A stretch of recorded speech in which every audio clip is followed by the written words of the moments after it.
नमस्कार, मैं हूं सुधीर चौधरी और ब्लैक एंड व्हाइट में आपका स्वागत है। आज हम सरल भाषा में आपको देश के बजट की ABCD समझाएंगे।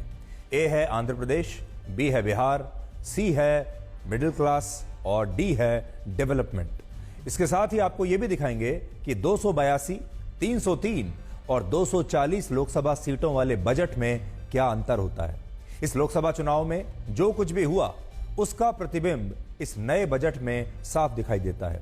यानी देश के लोगों ने जो संदेश बीजेपी को दिया है, प्रधानमंत्री मोदी ने उसे अच्छी तरह से पढ़ लिया।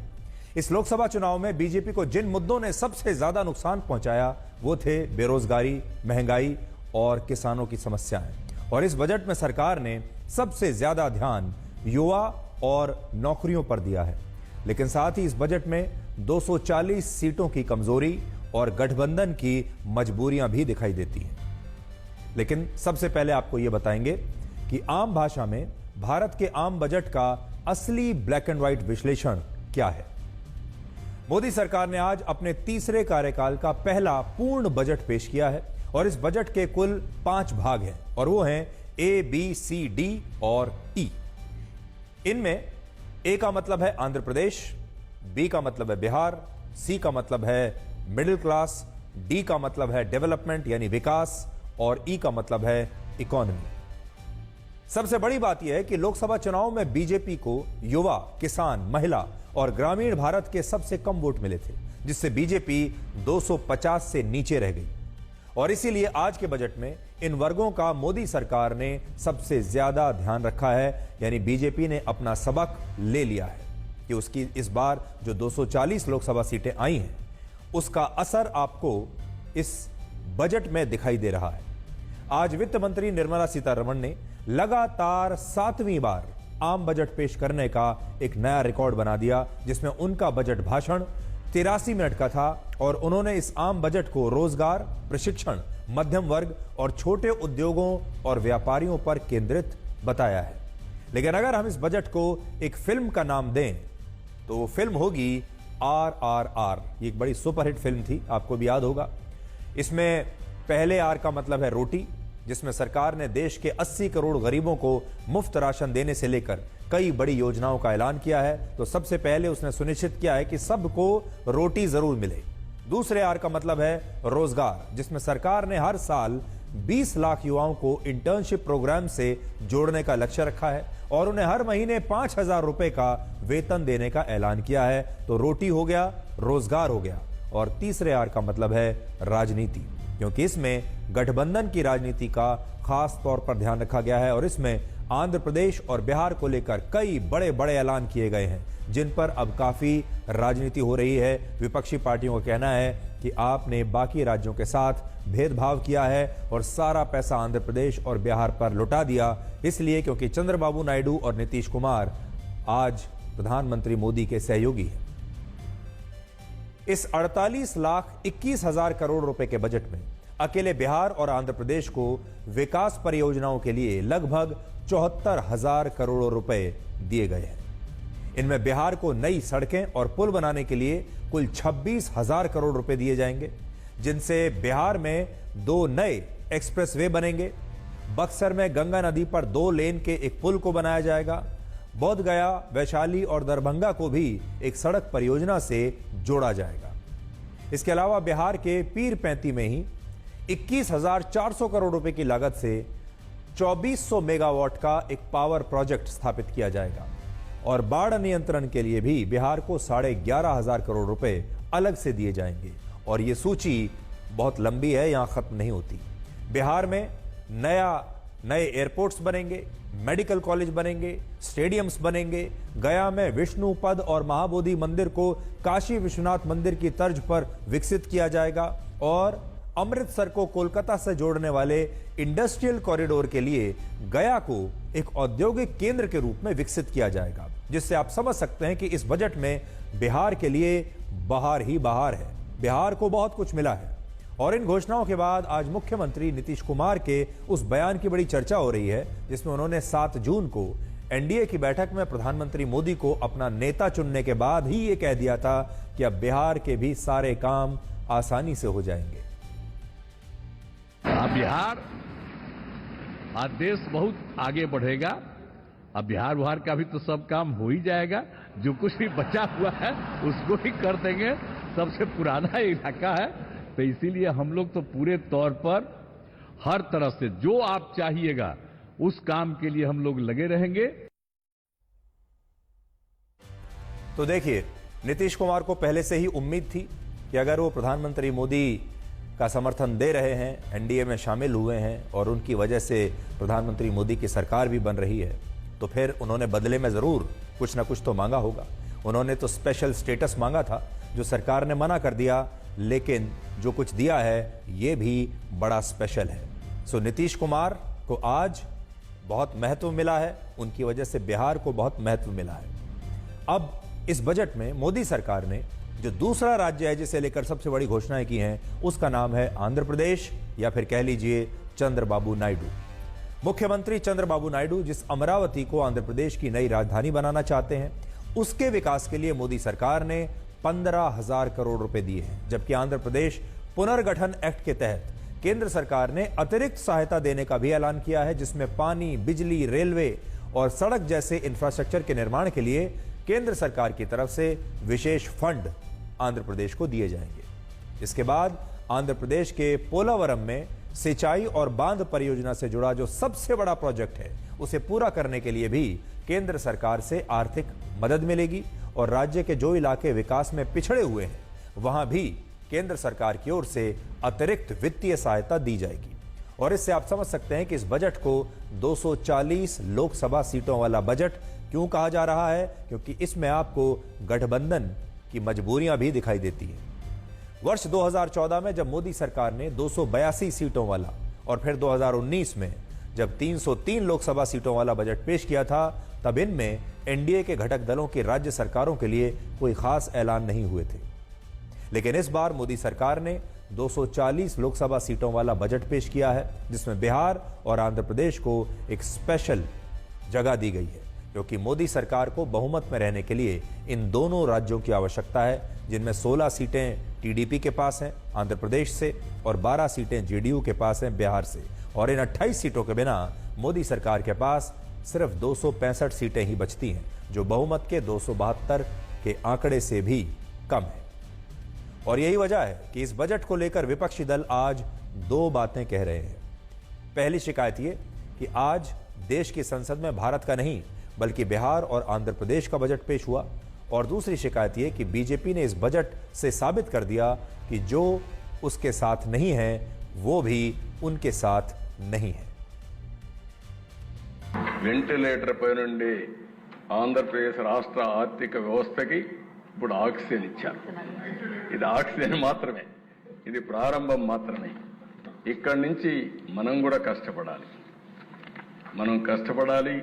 కేంద్రం సహకరించాలి. ఈ రెండు తీసుకొని మనం ముందుకు పోవాల్సిన అవసరం ఉంది. सब कुछ किया गया, तो हम लोगों ने शुरू से कह दिया था ये या बिहार को विशेष तौर पर मदद करिए इसके लिए। अब उसी में उन लोगों ने कई चीजों का मदद करने का घोषणा कर दिया है।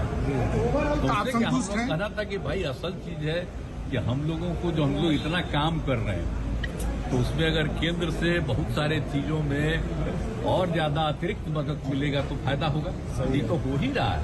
शुभेंदु अधिकारी 7 दिन आगे যে কথাটা বলেছিল, जो हमारे साथ हम उनके साथ, तो প্রমাণ করে দিল যে নিজের সরকারকে বাঁচিয়ে রাখার জন্য বিহারকে আর অন্ধ্রপ্রদেশকে অন্য রাজ্যকে দিক, আমাদের কোনো আপত্তি নেই, কিন্তু বাংলাকে বঞ্চিত করে রেখে নয়। ये बजट देखने के बाद ऐसा लगा कि उन्होंने दो मित्रों को खुश करने को छोड़ के दूसरे किसी को भी 140 करोड़ जनता को उन्होंने अलग रखा और दो मित्रों को उन्होंने साथ लेकर कुर्सी बचाने का काम किया है। सबने कहा विशेष राज्य का दर्जा नहीं मिला, 13 करोड़ जनता है बिहार के, इसमें तो मिलना चाहिए। हम शुरू से मांग कर रहे हैं विशेष राज्य का दर्जा, नहीं मिला, इसीलिए हम लोग बचाव करते हैं। कांग्रेस पार्टी और विपक्षी दलों का यह आरोप बिल्कुल गलत है कि यह बजट पूरे भारत का होने की बजाय सिर्फ बिहार और आंध्र प्रदेश का है, क्योंकि अब आप देखिए क्यों यह बात गलत है। लगभग 48 लाख करोड़ रुपए के इस बजट में सिर्फ 1.5% पैसा ही या 1.5% हिस्सा ही बिहार और आंध्र प्रदेश को दिया गया है। तो एक बात पहले आप देख लीजिए, 48 लाख करोड़ रुपए का यह बजट है, उसका सिर्फ 1.5% हिस्सा बिहार और आंध्र प्रदेश को मिला है। अब जरा देखते हैं कि जब यूपीए की गठबंधन वाली सरकार थी तो ये क्या करते थे। तो देखिए 2004 में जब यूपीए की गठबंधन सरकार आई तब उसने यूपीए के घटक दलों की राज्य सरकारों को कुल मिलाकर अपने बजट का लगभग 3% हिस्सा आवंटित किया था। यहां आप देख सकते हैं। इसके अलावा राहुल गांधी ने इस बजट को मोदी सरकार का कुर्सी बचाओ बजट बताया है, लेकिन सच यह है कि असली कुर्सी बचाओ बजट वर्ष 2004 में यूपीए की सरकार लाई थी। उस समय वर्ष 2004 में यूपीए सरकार को बचाने के लिए कांग्रेस ने बिहार को 3,225 करोड़ रुपए का एक स्पेशल पैकेज दिया था, क्योंकि उस समय बिहार में लालू यादव की पार्टी की सरकार थी और आरजेडी के 24 सांसद यूपीए सरकार को समर्थन दे रहे थे। और उस समय यूपीए सरकार में कांग्रेस के बाद दूसरी सबसे बड़ी पार्टी आरजेडी थी। लेकिन सोचिए, जिस कांग्रेस ने यूपीए सरकार को बचाने के लिए बाकी राज्यों को नजरअंदाज करके बिहार को यह स्पेशल पैकेज दिया, वही पार्टी आज मोदी सरकार पर वही आरोप लगा रही है कि उसने बाकी राज्यों के साथ भेदभाव किया, जबकि सच्चाई कुछ और है। सच यह है कि प्रधानमंत्री मोदी ने तो बिहार को विशेष राज्य का दर्जा देने से ही इनकार कर दिया, लेकिन उस समय कांग्रेस लालू यादव को बिहार के लिए स्पेशल पैकेज देने से इनकार नहीं कर पाई थी, और यह बात शायद कांग्रेस के नेता आज भूल चुके हैं। इस बजट में दूसरा सबसे बड़ा ऐलान युवाओं को लेकर हुआ है, जिस पर काफी राजनीति हो रही है। सरकार ने कहा है कि वो युवाओं के लिए एक नया इंटर्नशिप प्रोग्राम शुरू करेगी, जिसमें हर वर्ष 20 लाख और अगले 5 वर्षों में 1 करोड़ युवाओं को भारत की टॉप 500 कंपनियों में इंटर्नशिप करने के लिए नामांकित किया जाएगा। और 1 वर्ष की इंटर्नशिप में इन युवाओं को हर महीने 5,000 रुपए का वजीफा सरकार की तरफ से मिलेगा, स्टाइपेंड मिलेगा, जबकि 6,000 रुपए का वन टाइम इंसेंटिव कंपनी की तरफ से दिया जाएगा। हालांकि कांग्रेस और राहुल गांधी का आरोप है कि इस योजना को मोदी सरकार ने उनके न्याय पत्र की एक स्कीम से चुरा लिया है, उसे कॉपी पेस्ट कर लिया है। कांग्रेस ने अपने न्याय पत्र में यह ऐलान किया था कि वो अगर सत्ता में आई तो एक ऐसी योजना लागू करेगी जिसमें 25 या उससे कम वर्ष के ऐसे युवाओं को सरकारी और प्राइवेट कंपनियों में 1 साल की इंटर्नशिप कराई जाएगी जो ग्रेजुएट्स हैं या जिनके पास कोई डिप्लोमा है। और ऐसे युवाओं को राहुल गांधी ने हर महीने 8,500 रुपए खटाखट देने का वादा किया था। तो राहुल गांधी तो खटाखट नहीं दे पाए 8,500 करोड़ 8,500 रुपए प्रति महीना, लेकिन अब मोदी सरकार ये पैसा देश के युवाओं को देगी। अब कांग्रेस का आरोप है कि मोदी सरकार ने राहुल गांधी के आइडिया को चुरा लिया और सरकार ने अपने बजट में उसके न्याय पत्र की योजनाओं को कॉपी कर लिया। यहां इस राजनीति को लेकर भी हम आपको 2 बातें बताएंगे। पहली बात यह कि इस समय दुनिया में अमेरिका, कनाडा, चीन और जापान जैसे कई देश हैं जहां सरकारें अपने देश के युवाओं के लिए इसी तरह के इंटर्नशिप प्रोग्राम्स चलाती हैं और उन्हें हर महीने एक निश्चित वजीफा या स्टाइपेंड देती हैं। और इसलिए यह कहना कि इस तरह के इंटर्नशिप प्रोग्राम का आइडिया सिर्फ राहुल गांधी के दिमाग में ही आ सकता है, यह सही नहीं होगा, क्योंकि यह आइडिया विदेशों में पहले से ही चल रहा है। राहुल गांधी ने या कांग्रेस पार्टी ने यह आइडिया पहले विदेशों से चुराया, फिर अपने न्याय पत्र में डाल दिया। अब इस सरकार ने भी उस आइडिया को आगे बढ़ा दिया, तो वो कह रहे हैं अब ये नहीं कह सकते हम कि किसने किसका आइडिया चुराया है। दूसरी बात यह कि अगर हम ये मान भी लें कि केंद्र सरकार ने कांग्रेस के घोषणा पत्र से आइडिया लेकर इस योजना को लॉन्च किया, तो भी इसमें बुराई क्या है।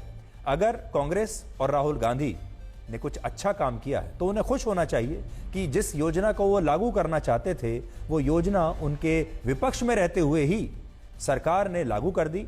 और जो अल्टीमेट जो एम होता है, जो मंशा है, वो तो यही थी कि युवाओं को फायदा मिलना चाहिए, युवाओं को रोजगार मिलना चाहिए, चाहे किसी से भी मिले, चाहे वो राहुल गांधी दें या नरेंद्र मोदी दें। तो इसमें परेशानी की क्या बात है। लेकिन वो ऐसा ना करके इसे एक राजनीति का मुद्दा बना रहे हैं और इस पर राजनीति कर रहे हैं। सरकार भी यही कह रही है कि ये उसकी योजना है और इसका कांग्रेस के न्याय पत्र से कोई लेना देना नहीं है।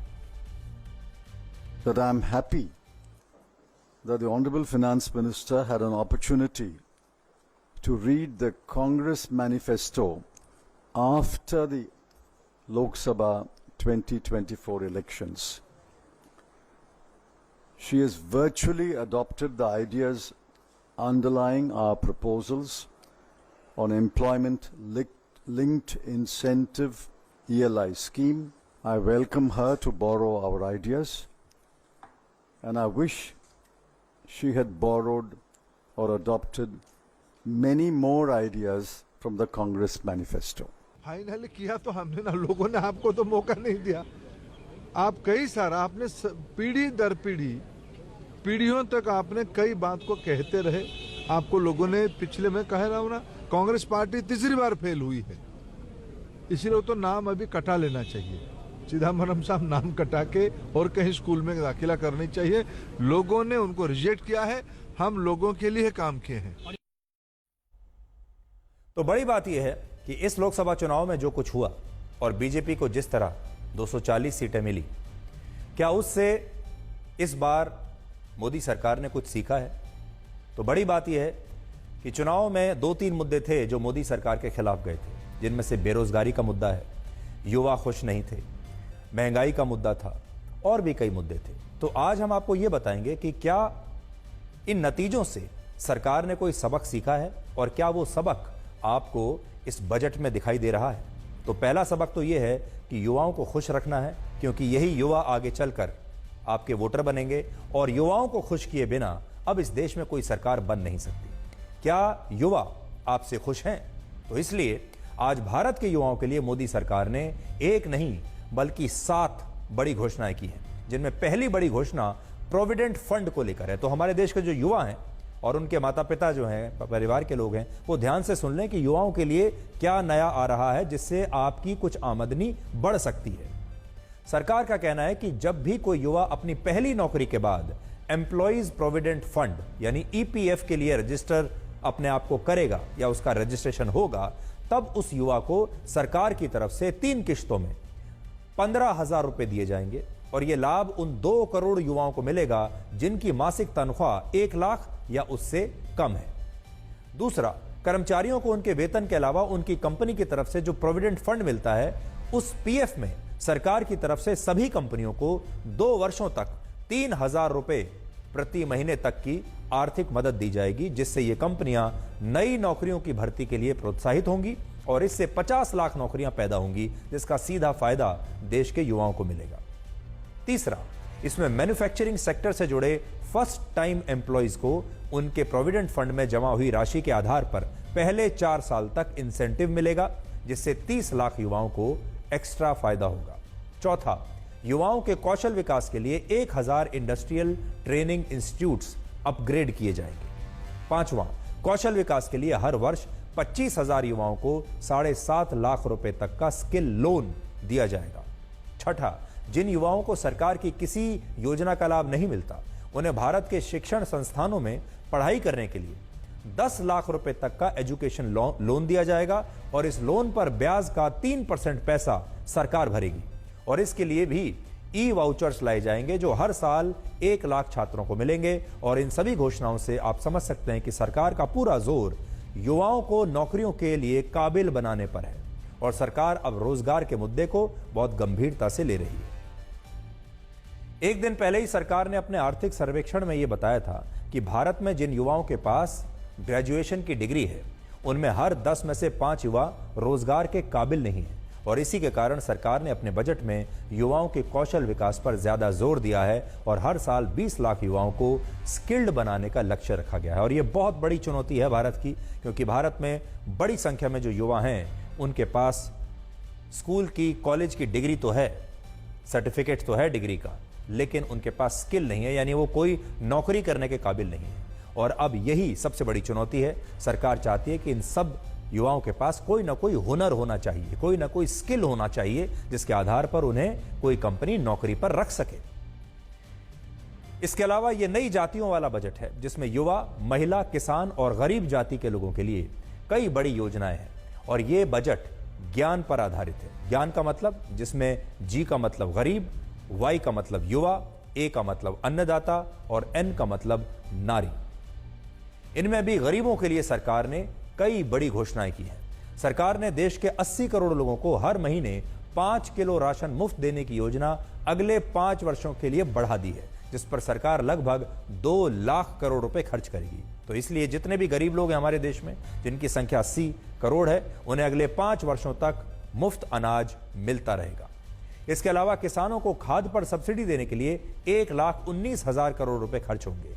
गरीबों के लिए पक्के मकान बनाने पर 85,000 करोड़ रुपए, गरीब किसानों को हर साल 6,000 रुपए की आर्थिक सहायता देने पर 60,000 करोड़ रुपए खर्च होंगे और पोषण सब्सिडी पर 45,000 करोड़ रुपए, जल जीवन मिशन पर 70,000 करोड़, देश में नई रेल लाइन बिछाने पर 69,000 करोड़, मनरेगा के तहत गरीब मजदूरों को 86,000 करोड़ रुपए मिलेंगे और सड़क निर्माण पर 1,15,000 करोड़ रुपए सरकार खर्च करने वाली है। गरीबों के अलावा किसानों के लिए भी इस बजट में बहुत कुछ होगा। सरकार ने किसानों के लिए इस बार के बजट में लगभग 6% की वृद्धि की है और कृषि बजट को 1,25,000 करोड़ रुपए से बढ़ाकर 1,32,000 करोड़ रुपए कर दिया है। दूसरा, सरकार ने दालों के उत्पादन के मामले में भारत को आत्मनिर्भर बनाने का लक्ष्य रखा है, इसलिए दालों के उत्पादन पर बहुत जोर दिया जाएगा। तीसरा, अब 1 करोड़ किसानों को प्राकृतिक खेती के लिए तैयार किया जाएगा। चौथा, किसानों की मदद के लिए 5 राज्यों में नए किसान क्रेडिट कार्ड्स जारी किए जाएंगे। और पांचवां, फसलों की पैदावार को मौसम के बुरे प्रभाव से बचाने के लिए युद्ध स्तर पर कोशिश होगी और देश में 32 फसलों की 109 किस्में लाई जाएंगी जिन पर मौसम की मार का असर नहीं होगा, जो मौसम से बच जाएंगी। हालांकि इस बजट में सरकार ने एमएसपी को लेकर कोई बड़ा ऐलान नहीं किया, जिससे पंजाब में किसानों का आंदोलन जारी रहेगा। और आज ही प्रदर्शनकारी किसानों ने यह ऐलान कर दिया कि वो 15 अगस्त को दिल्ली की तरफ कूच करेंगे और मोदी सरकार से एमएसपी की लीगल गारंटी देने की मांग करेंगे। इस बजट में महिलाओं के लिए भी बहुत कुछ है, इसलिए हमारी जो महिला दर्शक हैं अब वो ध्यान से देखें कि उनके लिए क्या है। सरकार ने कहा है कि उसने ऐसी सभी योजनाओं के लिए 3 लाख करोड़ रुपए से ज्यादा अलग से रख लिए हैं जो महिलाओं और छात्राओं के लिए बनाई गई हैं। इसके अलावा सरकार ने कहा है कि वो नौकरियों में महिलाओं की हिस्सेदारी को बढ़ाने के लिए कई नए प्रोग्राम शुरू करेगी, जिनमें महिलाओं के कौशल विकास पर बहुत ज्यादा ध्यान दिया जाएगा। इसी बजट में सरकार ने 1 करोड़ घरों को हर महीने सौर ऊर्जा से बनी 300 यूनिट तक मुफ्त बिजली देने का ऐलान किया है और कुछ चुने हुए शहरों में 100 साप्ताहिक स्ट्रीट फूड हब बनाने का लक्ष्य रखा है। और प्रधानमंत्री मोदी ने कहा है कि यह देश को समृद्धि के रास्ते पर ले जाने वाला बजट है, जिससे भारत के मिडिल क्लास को ताकत मिलेगी। साथियों, ये बजट समाज के हर वर्ग को शक्ति देने वाला बजट है। ये देश के गांव गरीब किसान को समृद्धि की राह पर ले जाने वाला बजट है। ये जो न्यू मिडिल क्लास बना है, यह बजट उनके सशक्तिकरण की निरंतरता का बजट है। इन नौजवानों को अनगिनत नए अवसर देने वाला बजट है। इस बजट से शिक्षा और स्किल को नई स्केल मिलेगी। ये मिडिल क्लास को नई ताकत देने वाला बजट है। अब इस बजट में सरकार ने एम्प्लॉयमेंट लिंक्ड इंसेंटिव स्कीम की घोषणा की है। इससे देश में करोड़ों करोड़ों नए रोजगार बनेंगे।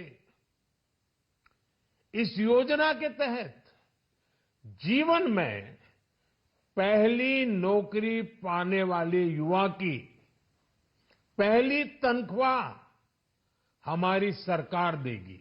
1 करोड़ नौजवानों को इंटर्नशिप की योजना, इससे गांव के गरीब के मेरे नौजवान साथी, मेरे बेटे बेटी देश की टॉप कंपनियों में काम करेंगे। आज का बजट भारत को दुनिया की तीसरी सबसे बड़ी आर्थिक ताकत बनाने के उस पूरी प्रक्रिया में कैटलिस्ट का काम करेगा। विकसित भारत की एक ठोस नींव रखेगा। आज भारत के रक्षा बजट की भी बड़ी चर्चा हो रही है, जिसमें पिछले साल के मुकाबले सरकार ने 4.8% की वृद्धि की है। पिछले साल भारत का रक्षा बजट 5,94,000 करोड़ रुपए का था, जो अब 6,22,000 करोड़ रुपए का हो गया है और यह अमेरिका, चीन और रशिया के बाद दुनिया का चौथा सबसे बड़ा रक्षा बजट होगा। अमेरिका का रक्षा बजट है 73,44,000 करोड़ रुपए, चीन का है 19,14,000 करोड़ रुपए, रशिया का है 12 लाख करोड़ रुपए का और अब भारत का रक्षा बजट है 6,22,000 करोड़ रुपए। और चीन और भारत के रक्षा बजट में अब भी 13 लाख करोड़ रुपए का अंतर है और यह अंतर भी इतना ज्यादा है कि इसमें भारत जैसे 2 और देशों का रक्षा बजट आ सकता है। इससे भी बड़ी बात यह है कि भारत ने अपने रक्षा बजट में 4.8% की वृद्धि की, जबकि चीन ने अपने रक्षा बजट में 7.2%, रशिया ने 30% और पाकिस्तान ने 17.5% की वृद्धि की है। यानी भारत ने सबसे कम वृद्धि की है अपने रक्षा बजट में, चीन, रूस और पाकिस्तान ने सबसे ज्यादा की है। हालांकि पाकिस्तान का रक्षा बजट अब भी सिर्फ 51,000 करोड़ रुपए का ही है, जबकि भारत का रक्षा बजट है 6,22,000 करोड़ रुपए का, अगर आप पाकिस्तान से तुलना करें। हालांकि ये तुलना की कोई अब आवश्यकता बची नहीं, क्योंकि हम पाकिस्तान से बहुत आगे हैं। हमारे देश में जो विपक्षी नेता हैं वो कहते हैं कि लोगों को सरकार से मंदिर की जगह अस्पताल, सड़कें और स्कूल मांगने चाहिए। उन विपक्षी नेताओं के लिए भी इस बजट में एक बुरी खबर है। सरकार ने पिछले साल के मुकाबले इस बार देश का कैपिटल एक्सपेंडिचर 11.1% बढ़ा दिया है और अब यह 11,11,000 करोड़ रुपए का हो गया है। कैपिटल एक्सपेंडिचर क्या होता है? यह वो खर्च है जो एयरपोर्ट्स, फ्लाईओवर्स, एक्सप्रेसवेज, अस्पताल, स्कूल इत्यादि बनाने पर खर्च होता है। बड़ी बात यह है कि जो विपक्षी नेता मंदिर की जगह स्कूल और अस्पतालों की बात करते हैं, उनकी सरकारों में विकास के इन्हीं कामों पर सिर्फ 1,88,000 करोड़ रुपए खर्च होते थे, लेकिन इस सरकार में यही अस्पताल, स्कूल और सड़कें बनाने पर 11 लाख करोड़ रुपए खर्च हो रहे हैं, जिससे आप दोनों में अंतर समझ सकते हैं। और यह सिर्फ एक जुमला है कि मंदिर की जगह स्कूल और अस्पताल बनाने की मांग करनी चाहिए। यह एक जुमला है, उसका असली सच आप देख लीजिए।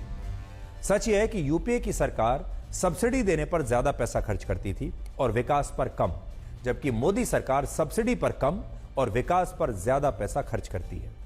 इसके अलावा इस बजट में सरकार की प्राथमिकता भी आपको साफ दिखेगी। सरकार ने सबसे ज्यादा 6,22,000 करोड़ रुपए रक्षा मंत्रालय को दिया, तो सबसे बड़ी प्राथमिकता यह है।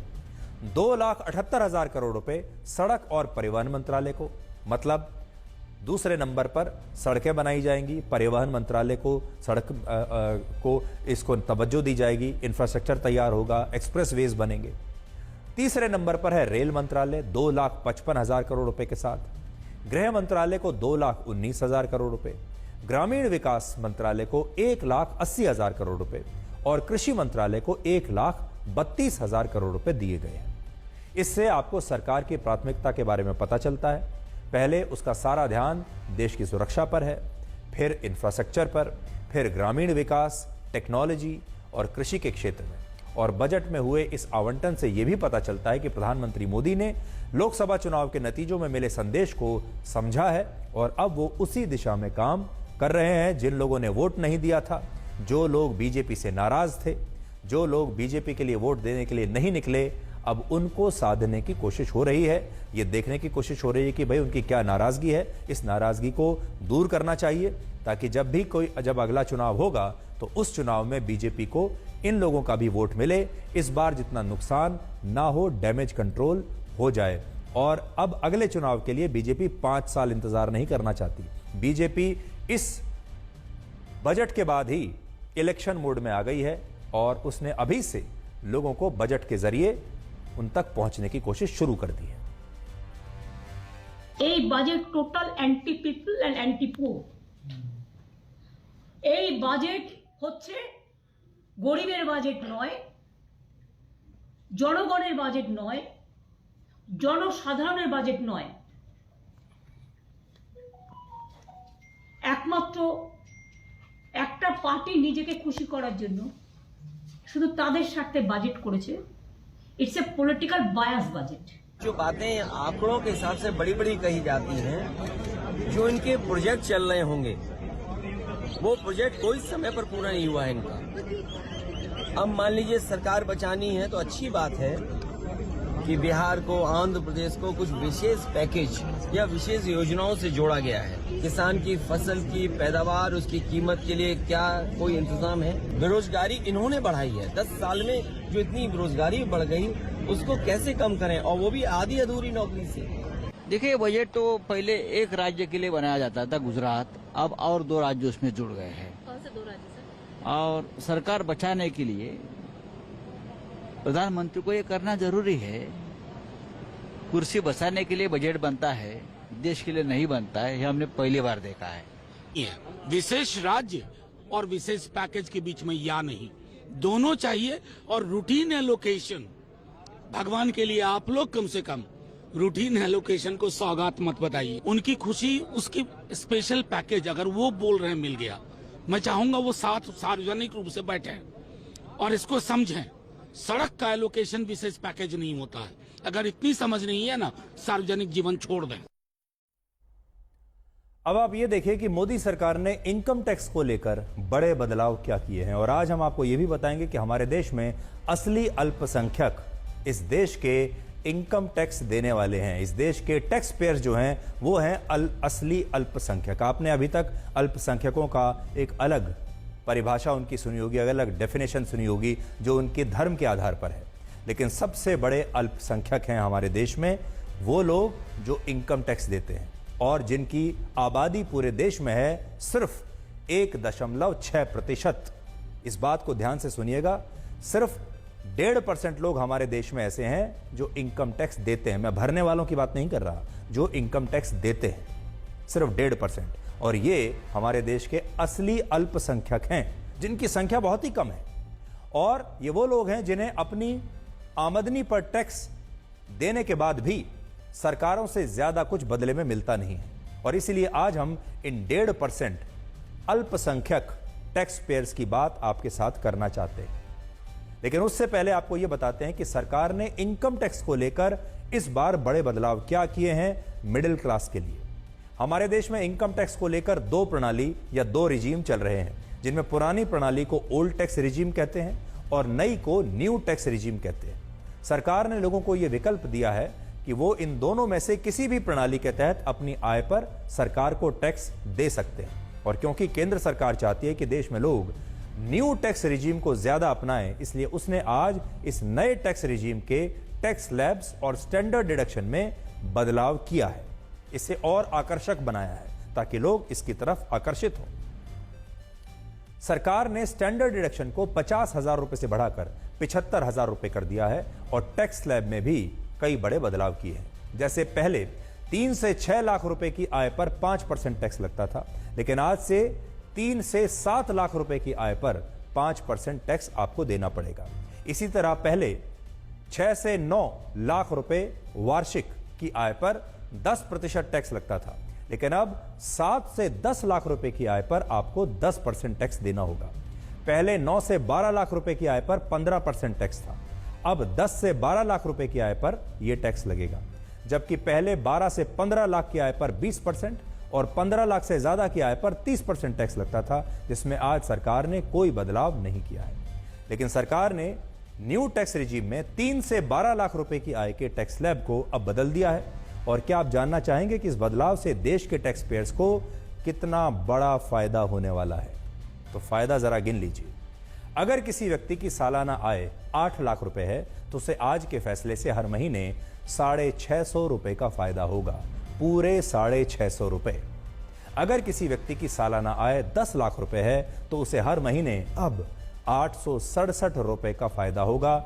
और अगर किसी की सालाना आय 20 लाख रुपए है तो उसे हर महीने 1517 रुपए का फायदा होगा। और इसीलिए हमारे देश में जो लोग सरकार को अपनी आय पर इनकम टैक्स देते हैं, उनसे हम ये कहना चाहते हैं कि वो आज से अपना कोई बड़ा निवेश प्लान कर सकते हैं, क्योंकि आज के फैसले से उन्हें एक बहुत बड़ी रकम हर महीने बचने वाली है। जो मैं आपको बता रहा था, एक वर्ग ऐसा है जिससे हर महीने 650 रुपए बचेंगे, एक वर्ग ऐसा है जिससे हर महीने लगभग 850 रुपए बचेंगे, और एक वर्ग ऐसा है जिससे हर महीने 1500 रुपए के आसपास। में बड़ी स्क्रीन पर आपको और दिखाता हूं, जरा देखिए। एक बार आपको भी समझ में आ जाएगा। एक ये 3 हमने श्रेणियां ली हैं। एक में आपको 1,500 रुपये महीना बचेगा, एक में 850 रुपये बचेगा और एक में 650 रुपये बचेगा। इसलिए आप लोग आज से ही सोच सकते हैं कि आप हर महीने इस 650 रुपये की बड़ी रकम का क्या करेंगे। आप इसे कहां इन्वेस्ट करेंगे, इससे क्या खरीदेंगे। क्या आप इससे नई गाड़ी खरीदेंगे, कोई नया बड़ा स्मार्टफोन खरीदेंगे, क्या इससे मकान खरीदेंगे, क्या इससे कोई ज़मीन का टुकड़ा खरीदेंगे या महंगे महंगे कपड़े खरीदेंगे। लेकिन आज से ही आप अपना निवेश प्लान कर लीजिए, क्योंकि आज से एक बहुत बड़ा वर्ग है मध्यम वर्ग, जिसे 650 रुपये का फ़ायदा होगा हर महीने, 850 रुपये का होगा, और एक वर्ग तो ऐसा भी है जिसे 1,500 रुपये महीने का फ़ायदा होगा। तो अब आप प्लान कर लीजिए कि इस पैसे को आप कहाँ निवेश करने वाले हैं। अभी तो आपको समझ में भी नहीं आएगा कि आप इतने पैसे का आखिर क्या करेंगे। ज़बरदस्त फ़ायदा है, फ़ायदा ही फ़ायदा है। जब आप ये सब खरीदने जाएंगे जो मैं आपको बता रहा था, तो घबराइएगा नहीं। जो आप खरीदेंगे उस पर भी आपको अलग से टैक्स देना पड़ेगा, और ये टैक्स आपके जीवन भर, जब तक आप जिंदा हैं, कभी समाप्त नहीं होगा। खरीदेंगे तो भी टैक्स लगेगा, बेचेंगे तो भी टैक्स लगेगा। हमारे देश में अल्पसंख्यक उस वर्ग को कहते हैं जिसकी धर्म की आज़ादी सबसे कम मानी जाती है या जिसकी संख्या सबसे कम है। लेकिन हमें लगता है कि भारत में असली अल्पसंख्यक वो टैक्स पेयर है जिनकी आबादी पूरे देश में सिर्फ 1.6% है। भारत में 142 करोड़ लोग रहते हैं और अब तो 145 करोड़ हो चुके हैं। लेकिन इन 145 करोड़ लोगों में से अगर 142 के हिसाब से मैं कैलकुलेट करूं अभी भी, तो 2,24 लाख लोग ऐसे हैं जो टैक्स के रूप में सरकार को अपनी आय का एक हिस्सा टैक्स के रूप में देते हैं। और सबसे बड़ी बात यह है कि इस इनकम टैक्स से भारत सरकार को 19% की आमदनी होती है। सरल शब्दों में कहें तो भारत के ये 1.5% लोगों से सरकार अपनी आय का 19% हिस्सा खींच लेती है, और इसके बाद भी इन मुट्ठी भर टैक्स पेयर्स को कुछ नहीं मिलता। आप इसे ऐसे समझिए कि एक मधुमक्खी भी किसी फूल से उतना ही रस चूसती है जिससे वो फल मुरझाकर नष्ट ना हो। लेकिन हमारे देश की सरकारें मुट्ठी भर टैक्स पेयर से उनकी आय का इतना बड़ा हिस्सा चूस लेती हैं कि ये टैक्स पेयर बेबस होकर रह जाते हैं। आज दुनिया के जितने भी देशों में इनकम टैक्स की व्यवस्था है, उन देशों में सबसे कम टैक्स पेयर्स भारत में है। अमेरिका में 48% इनकम टैक्स देते हैं, फ्रांस में 58% लोग इनकम टैक्स देते हैं, ब्रिटेन में 49%, चीन में भी 11% लोग इनकम टैक्स देते हैं, जापान में 21% लोग इनकम टैक्स देते हैं। लेकिन भारत में सिर्फ 1.6% लोग ही इनकम टैक्स देते हैं। और इससे आप समझ सकते हैं कि भारत ने पश्चिमी देशों की नकल तो कर ली, वहां की इनकम टैक्स प्रणाली को अपने देश में लागू तो कर लिया, लेकिन इसे इन देशों की तरह सभी लोगों के लिए लागू नहीं किया गया। भारत में जब इनकम टैक्स प्रणाली आई तब इसमें किसानों को इससे अलग रखा गया था। कृषि का काम करने वाले लोगों को इस पर छूट दी गई थी। सरकार का मानना था कि भारत में ज्यादातर किसान, एक तो ज्यादातर लोग किसान हैं और ज्यादातर किसान गरीब हैं, इसलिए कृषि क्षेत्र से अर्जित होने वाली आय को इनकम टैक्स के दायरे से अलग रखना चाहिए, बाहर रखना चाहिए। इसी के कारण भारत में टैक्स देने वाले लोगों की संख्या आज भी इतनी कम है। यह बात सही है कि हमारे देश में जो किसान गरीब हैं और जो छोटे किसान हैं, उन्हें इनकम टैक्स के दायरे से बाहर ही रखना चाहिए। लेकिन जो किसान अमीर हैं, जिनकी सालाना आमदनी 50 लाख या उससे भी ज्यादा है, वो आज भी इनकम टैक्स के दायरे में नहीं आते। और सोचिए कितनी अजीब व्यवस्था है कि यहां 8 लाख रुपए सालाना कमाने वाला एक आम आदमी सरकार को 10% टैक्स भर रहा है, लेकिन जो किसान सालाना 40 लाख रुपए, 50 लाख रुपए या करोड़ों में कमाता है, उसे सरकार को कोई टैक्स नहीं देना। और इसी का हमारे देश में कुछ लोग फायदा उठाते हैं और वो कागजों पर किसान बन जाते हैं। उदाहरण के लिए हमारे देश की संसद में 1/3 सांसद ऐसे हैं जो कहते हैं कि उनका प्रोफेशन किसान है, जो बताते हैं कि हम किसान हैं, इसलिए उन्हें इनकम टैक्स देने की आवश्यकता नहीं। 1/3 सांसद। इसके अलावा एक रिपोर्ट के मुताबिक भारत में अलग अलग क्षेत्र से आने वाले लोग अपने नाम पर कृषि भूमि दिखाकर किसान बन जाते हैं और अपना सारा टैक्स सरकार को देने से बचा लेते हैं, टैक्स की चोरी कर लेते हैं। और इन लोगों में बड़े बड़े एक्टर्स उनके परिवार के लोग भी हैं। उदाहरण के लिए हाल ही में अभिनेता शाहरुख खान की बेटी ने खेती करने के लिए जमीन खरीदी और इस जमीन के लिए रजिस्ट्रेशन के कागजों में खुद को किसान बताया। आज आप खुद सोचिए कि सुहाना खान को किसान बनने की आखिर क्या आवश्यकता पड़ी होगी।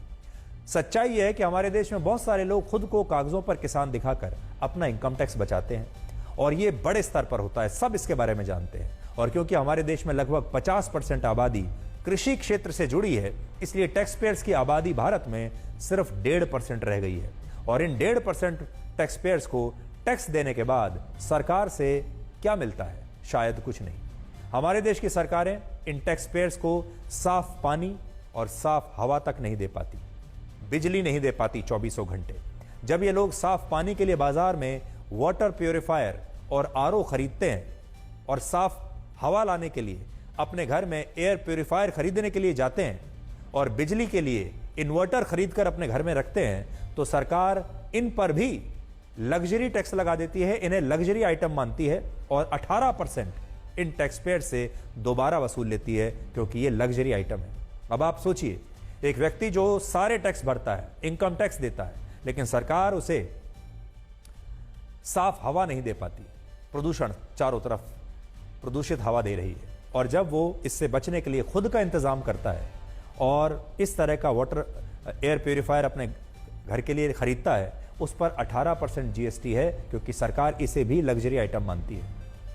अगर सरकार साफ पानी नहीं दे पा रही, आप में से बहुत सारे लोगों ने अपने घरों में किचन में आरओ लगा रखा होगा, क्योंकि आप साफ पानी की व्यवस्था खुद कर रहे हैं, उस पर भी सरकार अलग से आपको 18% टैक्स और ले लेती है।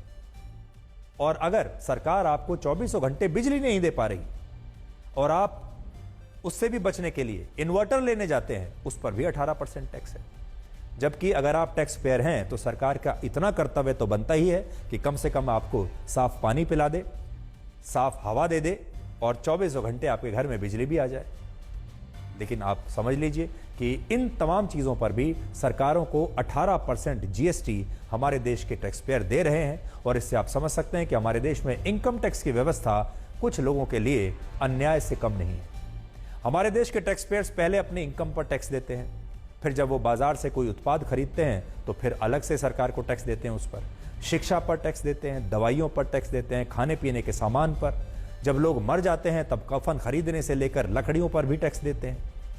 और इस तरह से ये टैक्स आपके जन्म से शुरू होता है और आपकी मृत्यु तक चलता रहता है। और सरकारें भी टैक्स में मिलने वाले पैसे को सही जगह पर नहीं लगा पाती। अगर आप जो टैक्स दे रहे हैं, जो इस देश का टैक्स पेयर दे रहा है पैसा, अगर उसका अच्छी जगह इस्तेमाल हो रहा होता तो उसको भी खुशी होती, लेकिन वो टैक्स का पैसा भी बर्बाद हो जाता है। उदाहरण के लिए वर्ष 2004 में जब यूपी की सरकार ने बिहार को 3,225 करोड़ रुपए का ये स्पेशल पैकेज दिया, तो ये पैसा कहां से आया था? सरकार का पैसा ये कहां से आया? सरकार का पैसा आया टैक्स पेयर्स की जेब से। टैक्स पेयर से लिया और 3,500 करोड़ रुपए बिहार को दे दिए। लेकिन सोचिए, इस पैसे का बिहार में क्या हुआ? आज बिहार में पिछले 1 महीने में 15 पुल ध्वस्त होकर गिर चुके हैं, क्योंकि इनमें भ्रष्टाचार किया गया था। इससे आप समझ सकते हैं कि टैक्स पेयर्स का जो पैसा ऐसे पुल, सड़क, एयरपोर्ट्स, रेलवे स्टेशन पर, इंफ्रास्ट्रक्चर पर खर्च हो रहा है, वो इंफ्रास्ट्रक्चर असल में सबसे बड़ा फ्रॉड है। हमने थोड़े दिन पहले आपको दिखाया भी था। उसी पैसे से तो ये पुल बने थे, जो अब 1 ही महीने में 15 पुल गिर गए। इसका मतलब जनता टैक्स पेयर का जो पैसा लिया गया उसे कॉन्ट्रैक्टर्स खा गए, नेता खा गए, और बाकी के जो लोग हैं ये पैसा उनकी जेब में चला गया। अब आप ये भी सोचिए कि हमारे देश का टैक्स पेयर पैसा देता है, उस पैसे से सड़क बनती है, लेकिन वो सड़क एक बारिश में टूट जाती है। उससे एयरपोर्ट बनता है। एयरपोर्ट अभी हाल ही में आपने देखा होगा कैसे बारिश के बाद एक एक करके हमारे देश के कई एयरपोर्ट्स की छतें गिर गई थी, ये उससे बनता है। पुल आपने देख लिए वो कैसे गिर रहे हैं। ये सारा उस टैक्स पेयर की जेब से जा रहा पैसा, जिससे ये सब स्टैंडर्ड सामान बनता है, और ये असल में पैसा भ्रष्टाचार के जरिए किसी और की जेब में चला जाता है।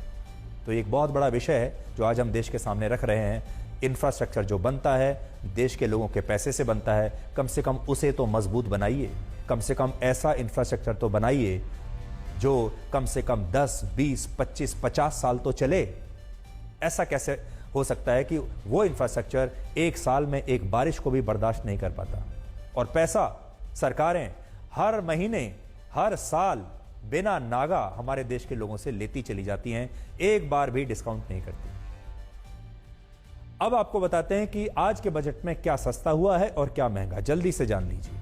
Electric car, solar set, lithium battery, mobile phone, mobile battery, cancer की दवाइयां, सोना चांदी, प्लेटिनम, कपड़े, जूते, एक्सरे उपकरण, कॉपर से बना सामान, चमड़े का सामान, मछली, 25 जरूरी खनिज सस्ते हुए हैं क्योंकि इन कम कस्टम ड्यूटी और दूसरे इन पर टैक्स कम कर दिए गए हैं। जबकि प्लास्टिक का सामान, हवाई सेवाएं, cigarette, metro chemicals, ammonia nitrate और पीवीसी अब इसके बाद महंगा हो जाएगा। तो अब आपको यह बताते हैं कि आपने देखा क्या सस्ता हुआ है और क्या महंगा हुआ है। ये सारी चीजें जो अभी मैंने आपको बताई, ये सारी चीजें वो हैं जो आप एक बार और देख लीजिए, जो सस्ती हुई हैं और महंगी हुई हैं।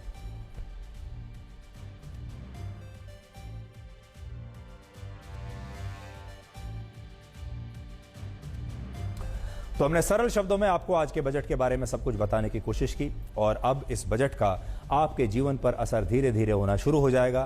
तब आपको और ज्यादा पता चलेगा और ज्यादा समझ में आएगा कि यह बजट आपके लिए कैसा रहा। तो आज के लिए ब्लैक एंड व्हाइट में इतना ही। अब आपसे हमारी अगली मुलाकात होगी कल रात 9 बजे। तब तक आप खुश रहिए, सुरक्षित रहिए, स्वस्थ रहिए। और जिंदगी का पहला कपड़ा होता है लंगोट, जिसमें जेब नहीं होती, और जिंदगी का आखिरी कपड़ा होता है कफन, उसमें भी जेब नहीं होती। लेकिन फिर भी इंसान जिंदगी भर जेब को भरने के लिए परेशान रहता है। नमस्कार।